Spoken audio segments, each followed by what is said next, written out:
Amazon Affiliate Marketing for Beginners. If this guide helpful, don't forget to like and subscribe. Open your browser and type 𝗕𝘂𝗀𝗀𝗀𝗀𝗂𝗓.amazon.com.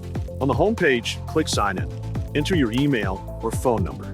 If you don't have an account, click Create your Amazon account and follow the registration process.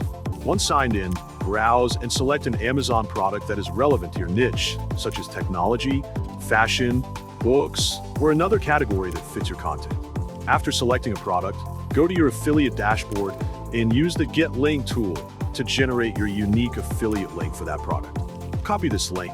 Share the affiliate link on platforms where you publish content, such as your YouTube channel, personal blog, Instagram profile, TikTok videos, or Twitter posts.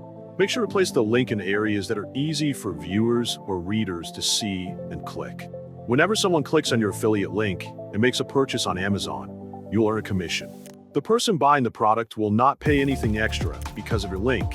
The price remains the same for them. Your earnings will accumulate based on how many purchases are made for your shared links.